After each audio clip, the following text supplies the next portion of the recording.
hay-adda duulimaadka rayidka ee Soomaaliya ayaa afartii bishan ogolaansho hal maalin siisay diyaaradda nooceedu ahaa E120 oo ku diiwaan gashanayd magaca shirkadda African Express oo daawo iyo qalab kale u siday magaalada Bardaale. Diyaaradda ayaa khadka ay maraysay ahaa Muqdisho, Baydhaba, Bardaale, Muqdisho.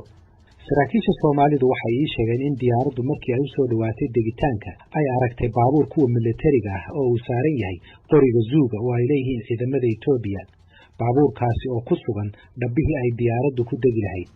Kadibna waxay goobjoogayaashu sheegeen in duuliyuhu uu kor u qaado diyaaradda si uusan ugu dhicin baabuurkaasi si uu isugu dayo inuu mar kale degitaan sameeyo. Hase yeeshee ilbiriqsiyo kadib waxaa dhacday rasaas, taasi oo ka dhacaysay baabuurkii ku sugnaa dhabaha diyaaradda oo ka dhacayay qoriga Zuuga. Rasaastaasi oo soo riday diyaaradda sida ay sheegeen goobjoogayaashu. Weydow Cali Xasan waa guddoomiyaha guddiga arrimaha bulshada ee degmada Bardaale. Horeyna waxa uu guddoomiye uga soo ahaa degmadaasi. Waxa uu maalintaasi ku sugnaa garoonka waxaana uu arkay sida ay wax u dhaceen. diyaaradda meeshii ay ku degi lahayd waxaa la dhigay gaarisiinka oo qori saaran waxaa istigi diyaaraddan baabuurkana may ku dhacdaba airboortka markay soo cagadhigan horta ayay kor u kacday saciiddii ay kor u kacday gaarisiiba meeshii yaala baa lala eegtay marka 5 xabadood ayaa lagu riyay xabad waa lala xabadii garab martay 4 xabad way jirtaan. Markay dhacday kadib ciidamada Itoobiya diyaaradda miyay tageen oo rasaas kale miyay fureen?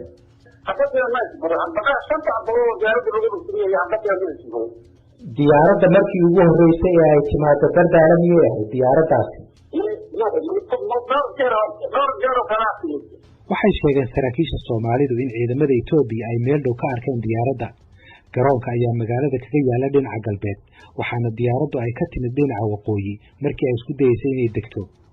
ila kale waxay VOA u sheegeen in duuliyuhu uu dhiciseeyay isku daygii hore ee degitaanka garoonka kadib markii uu dhabaha soo galay dameer. Kadib markii isku dayay inuu diyaaradda kor u qaadana uu ku dhawaaday baabuurka ay lahaayeen militariga Itoobiya. Hase yeeshee Weydow Cali Xasan oo goobta ku sugnaa isagu waxa uu sheegay inuusan arkin dameer soo galay dhabaha diyaaradda.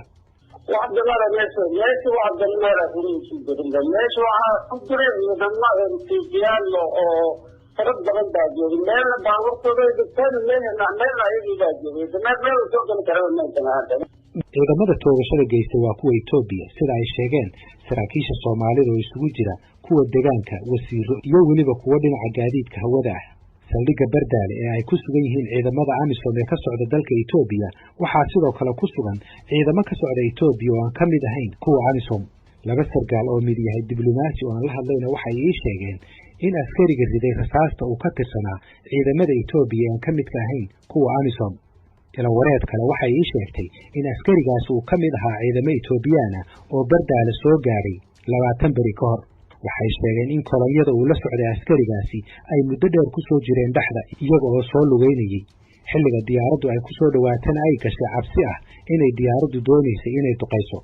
arrintaasna waxaa lagu cadeeyay dokumentiyo lagu baahiyay warbaahinta hase yeeshee AMISOM aysan si rasmi ah u xaqiijin jiritaankooda. diyaaraddu halis miyay ku ahayd ciidanka Itoobiya iyo baabuurka Zuuga?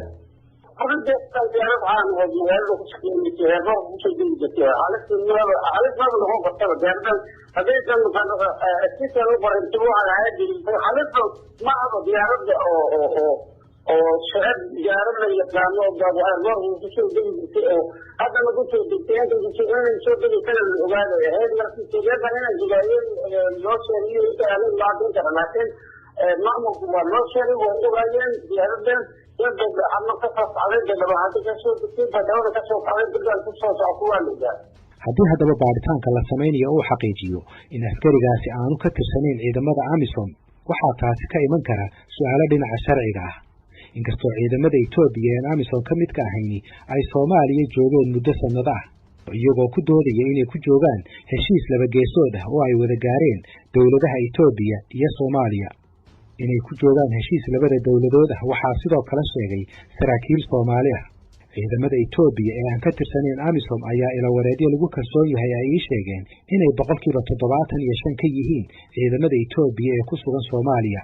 Bardaale waxay ka mid tahay 3 magaalo oo ay wada joogaan ciidamo Itoobiyaan oo isugu jira kuwa ka tirsan AMISOM iyo kuwa aan ka tirsanayn.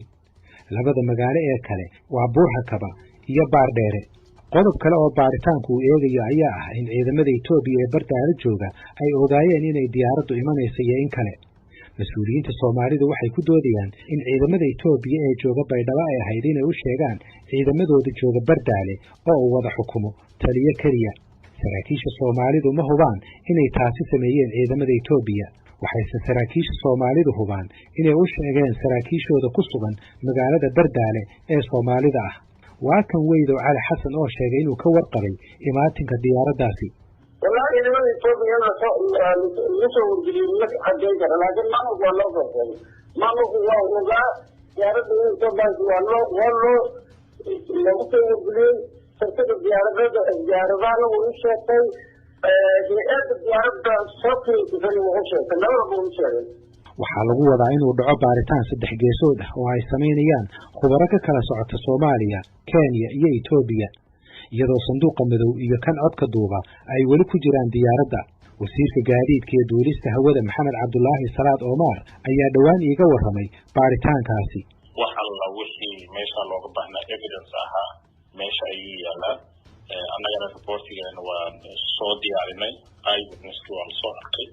marka insha Allah tacaala waxaan sugaynaa hadda in labada wadan ee Kenya iyo Itoobiya iyagana nagu soo biiraan aan sameyno baaritaan daahfuran si aan familieskii iyo dowladihii dadkii dhintay Allah u naxariista iyo diyaaradii burburtay intaba aan ula wadaagno wixii dhacay, shilkii dhacay iyo sida uu u dhacay iyo sida looga hortegi karo shilal sidan oo kale ah in ay dhacaan.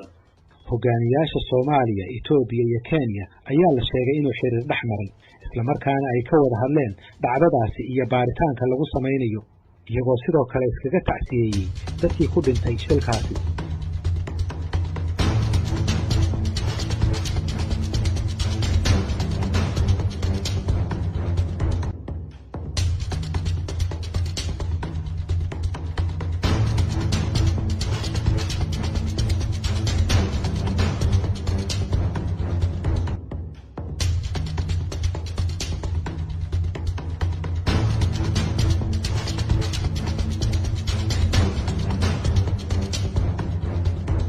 fadlan haddii aad ku cusub tahay channelkan ha iloobin inaad subscribe aad tiraahdo.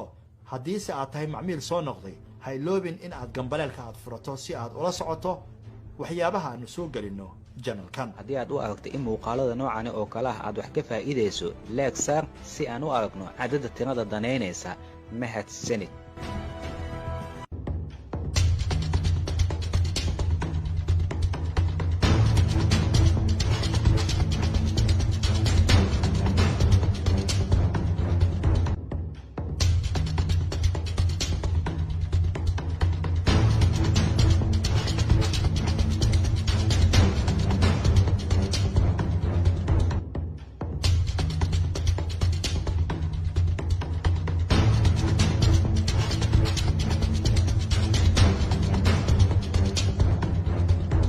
fadlan haddii aad ku cusub tahay channelkan ha iloobin inaad subscribe aad tiraahdo. haddii se aad tahay macmiil soo noqday ha iloobin in aad gambaleelka aad furato si aad ula socoto waxyaabaha aanu soo gelino channelkan. haddii aad u aragto in muuqaalada noocan oo kale ah aad wax ka faa'iideyso like saar si aan u aragno cadadda tirada danaynaysa. mahadsanid.